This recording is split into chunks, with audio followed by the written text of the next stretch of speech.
Hello friends, स्वागत है आपका वर्टेक्स लर्निंग पॉइंट पे। आज हम लोग बात करने वाले हैं क्लास 10th की मैथमेटिक्स की सबसे अच्छी बुक के बारे में। तो हम लोग एक एक करके सीबीएसई, आईसीएसई और यूपी तीनों बोर्डों के मैथ की बुक के बारे में बात करेंगे। तो ध्यान से देखिएगा वीडियो को। सबसे पहले हम किसके बारे में बात करें? आईसीएसई बोर्ड के बारे में बात करें। तो आईसीएसई में मैथ की बुक आप प्रेफर कर सकते हैं एमएल अग्रवाल और कंसाइज, दोनों ही बहुत अच्छी बुक है, बहुत शानदार बुक है। दोनों बुकें काफी अच्छी है। हालांकि इसके अलावा और भी बहुत सारी बुकें हैं, आरडी शर्मा की बुकें हैं और भी बहुत सारी बुकें हैं, लेकिन मैं कहूंगा कि इन दोनों में से कोई आप प्रेफर करिए। एमएल अग्रवाल की बहुत शानदार बुक है और कंसाइज भी क्या बहुत ही अच्छी बुक है।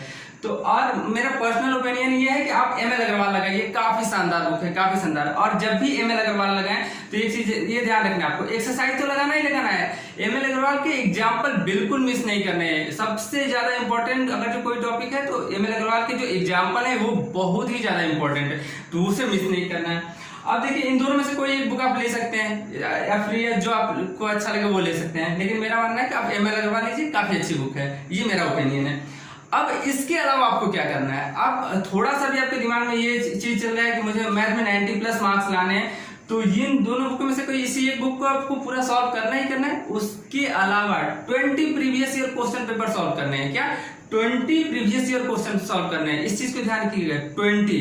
अब एक ये चीज ये ध्यान रखिएगा कि अब ऐसे 20 प्रीवियस ईयर क्वेश्चन को ऐसे सॉल्व नहीं करना है कि आप ट्रिग्नोमेट्री पढ़ रहे हैं तो प्रीवियस ईयर से ट्रिग्नोमेट्री लगा रहे हैं, ऐसा नहीं। सबसे पहला काम क्या होगा? इन दोनों बुकों में से किसी जो आप लेना चाहें उसे लेके उसे पढ़ के पूरा कंप्लीट करिए, कंप्लीट हो जाए उसे साइड करिए। अब क्या करिए? प्रीवियस ईयर उठाइए। मान लीजिए कि आपका पेपर कितने घंटे का होता है? 3 घंटे का पेपर होता है, तो आप एक अपना टाइम बनाइए कि मुझे 2.5 घंटे में क्या करना है, तो पूरे प्रीवियस ईयर को क्या करना है, अटेम्प्ट करना है। 2.5 घंटे का शेड्यूल बनाइए और प्रीवियस ईयर लेके क्या करिए, बैठिए, सॉल्व करिए। उसके बाद खुद एनालिसिस करिए कि आप कितने मार्क्स गेन कर पा रहे हैं। मैं एक चीज बता दूं, जब प्रीवियस ईयर का पहला टेस्ट आप लेके बैठोगे, पहला पेपर लेके बैठोगे, तो हो सकता है आपके 40 या 50 मार्क्स आ रहे हो, तो आपको घबराना नहीं है, क्योंकि अब पहला पेपर आप दे रहे हो। लेकिन मैं एक चीज आपको बता दूं, जब आप 20वां पेपर कर रहे होगे, 20 पेपर कर रहे होगे जब प्रीवियस ईयर का, तो आप समझ लीजिए कि 80 to 90 पे पहुंच जाओगे, बिल्कुल 80 to 90 पे पहुंच जाओगे, क्योंकि आपका प्रैक्टिस क्या हो जाएगा, बढ़ जाएगा। और यहाँ से एक चीज जरूर देखना है कि आप गलतियां कहाँ कर रहे हो, इस चीज पे बहुत ज्यादा फोकस करना है, क्योंकि हमें सबसे बड़ी प्रॉब्लम है कि हम अपनी गलतियों को नहीं देखते हैं। और प्रीवियस ईयर सॉल्व करते टाइम हमें ये ध्यान रखना है कि हम कहाँ कौन सी छोटी छोटी मिस्टेक कर रहे हैं। आप उसे नोटबुक में लिखते जाइए कि ये गलती हो रही है, तो ये गलती मुझे रिपीट नहीं करना है, उस पर फोकस करिए, उस पर वर्क करिए, ये बहुत ज्यादा जरूरी है। अब मैं बता दूं आपको सीबीएसई के बारे में। तो सीबीएसई के बारे में बहुत अच्छी बुक है, जैसे आर एस अग्रवाल बहुत अच्छी बुक है, एनसीईआरटी ये भी बहुत अच्छी बुक है। लेकिन एक चीज मैं बता दूं, जब भी आप सीबीएसई बोर्ड के हो या यूपी बोर्ड के हो, तो सबसे पहले आपको क्या करना है, एनसीईआरटी सॉल्व करना है। एनसीईआरटी सॉल्व करिए, ये बहुत ही सिंपल बुक है, बहुत ही इजी बुक है और मतलब बहुत ही अच्छी बुक है एक तरह से। इसमें इसकी एक अच्छी बात क्या है, ये उसमें बहुत कम क्वेश्चन दिए गए हैं, और इसकी यही सबसे बुरी बात है, क्योंकि मैथमेटिक्स में क्वेश्चन थोड़े अच्छे होने चाहिए, ज्यादा होने चाहिए। लेकिन एनसीईआरटी के साथ प्रॉब्लम क्या है, इन्होंने क्वेश्चन बहुत कम दे रखा है। तो आप क्या करिए कि जैसे मान लीजिए आपको पढ़ाया जा रहा है, ट्रिग्नोमेट्री पढ़ाया जा रहा है, तो आप ऐसा ना करिए कि बस एनसीईआरटी के ही ट्रिग्नोमेट्री लगाइए, साथ में आप आर एस अग्रवाल के भी ट्रिग्नोमेट्री लगाइए। आप चाहे तो आर डी शर्मा की भी ट्रिग्नोमेट्री साथ में लगा सकते हैं, ठीक। तो इस चीज पे ध्यान रखिएगा, आपको एनसीईआरटी तो करना है, साथ में आपको आर एस अग्रवाल भी करना है, बहुत ज्यादा जरूरी है, क्योंकि आर एस अग्रवाल मेरा मानना है कि बहुत अच्छी बुक है, क्योंकि बहुत अच्छे क्वेश्चन दे रखे हैं और अच्छा मतलब क्वेश्चन के अमाउंट भी ज्यादा है, मतलब बहुत सारे क्वेश्चन दिए गए हैं। तो आप देखिए सीबीएसई और यूपी के लिए दोनों के लिए कॉमन है। आप क्या करेंगे, सबसे पहले एनसीईआरटी लगाएंगे, उसके साथ पैरेलली क्या लगाएं, आप आर एस अग्रवाल लगाएं, या एनसीईआरटी लगा के खत्म कर दे, उसके बाद आर एस अग्रवाल लगाएं, क्योंकि ये दोनों बुकें जरूरी है, इस दोनों बुकों को करना ही। अगर ये 90+ आप सोच रहे हैं तो ये दोनों बुकें तो करनी ही करनी है। और इन दोनों बुकों को करने के बाद आपको एक चीज ये ध्यान रखना है कि आपको प्रीवियस ईयर क्वेश्चन पेपर करना ही करना है। इससे छोड़ के अगर आप जा रहे हैं तो समझिए कि आपकी किस्मत बहुत अच्छी होगी, तभी आप 90% ले आएंगे मैथमेटिक्स में।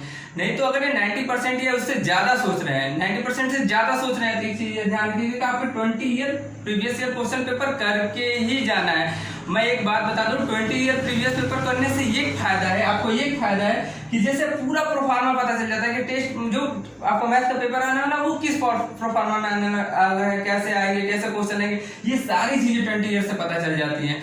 और एक चीज ये ध्यान रखिएगा कि 20 ईयर, आप जैसे सीबीएसई का है तो सीबीएसई के लिए 20 ईयर की कोई बुक आ रही है प्रीवियस ईयर की, तो वहां से ले लीजिए। यूपी का है तो वो ले लीजिए। और मैं फिर बता दूं कि टॉपिक वाइज सॉल्व नहीं करना है आपको, ये ध्यान रखिएगा। सबसे पहले बुकों को खत्म करिए, पूरा कॉन्सेप्ट आप रिवाइज करिए, उसके बाद प्रीवियस ईयर लेके बैठिए। और 3 घंटे का पेपर है तो हमेशा आप आधा घंटा कम ही रखिए, मतलब 2.5 घंटे में अटेम्प्ट करना है पेपर। उसके बाद आपको क्या करना है, आपके अपनी मतलब पूरे पेपर को खुद ही चेक करना है, खुद ही एनालाइज करना है कि आप कहाँ गलती कर रहे हो, और जहां आपकी गलती हो रही है उसे फोकस करना है, और वो दोबारा उस गलतियों को रिपीट नहीं करना है। क्योंकि वैसे तो ह्यूमन टेंडेंसी है कि गलती तो करता ही करता है, लेकिन आप जब एक बात बताऊं, जब पहला पेपर करोगे तो कोई ज्यादा गलती होंगी, दूसरा करोगे थोड़ा कम होंगी, ऐसे ऐसे करके जब 20 पेपर दे दोगे तो आपकी गलतियां ऑलमोस्ट बहुत ज्यादा कम हो जाएंगी, मतलब बहुत कम चांस रहेंगे गलती गलती होने के बहुत कम चांस रहेंगे। यानी आप बोर्ड देने जाओगे तो आप फुल कॉन्फिडेंस में जाओगे, क्योंकि आपने पूरा सिलेबस पढ़ रखा है, आप फुल कॉन्फिडेंस में जाओगे और अपने जो प्रीवियस ईयर सॉल्व कर रखा है अच्छे से, तो आपको टेंशन लेने की जरूरत नहीं है। आपके 90+ तो कहीं मतलब कोई रोक ही नहीं सकता, आएंगे ही आएंगे। तो ये चीज तो करना है। तो मैं एक बार फिर बता दूं, जो आप जिस भी बोर्ड से हैं सबसे पहले बुक के पूरे सिलेबस को खत्म करेंगे। जो आपको जो अच्छा लगता है उस बुक को ले सकते हैं, मैं अपने हिसाब से रिकमेंड कर दिया हूं आपको। लेकिन आपको बुक खत्म करने के बाद प्रीवियस ईयर तो लगाने ही लगाने हैं। अगर मैं फिर बता दूं कि अगर 90+ आप मैथमेटिक्स में सोचते हैं तो आपको प्रीवियस ईयर लगा के जाना है, और ये लगा लेते हैं तो आपके 90+ मतलब किसी भी सब्जेक्ट में, मैथमेटिक्स के साथ ही नहीं है, किसी भी सब्जेक्ट में आप 90+ सोच सकते हैं। अगर इतना कर रहे हैं तो उस सब्जेक्ट की बुक को खत्म करिए, प्रीवियस ईयर लगाइए, आपके 90+ रखे गए हैं, एकदम रखे गए हैं, कोई काट नहीं सकता। तो इतना करना है और ईमानदारी के साथ करना है, ईमानदारी के साथ। ये नहीं कि प्रीवियस ईयर लगा रहे हैं तो थोड़ा सा चीटिंग कर ले या थोड़ा सा देख ले, फॉर्मूले देख ले, ऐसा कुछ नहीं। पेपर का परफॉर्मा होना चाहिए, एकदम माहौल भी एकदम पेपर टाइप का होना चाहिए, जैसे आपका बोर्ड का एग्जाम चल रहा है वैसे माहौल होना चाहिए। तो ये बहुत ज्यादा जरूरी है। तो मेरे ख्याल से ये चीजें क्लियर हो गई होंगी कि कौन सा बुक पढ़े सर, कैसे मतलब मार्क्स ले आए सर, तो ये सब चीजें क्लियर हो गई होंगी। अगर कोई डाउट है तो आप कमेंट करके पूछ सकते हैं, उस पर बताया बात किया जाएगा। आज के लिए इतना ही रहने देते हैं। Thank you.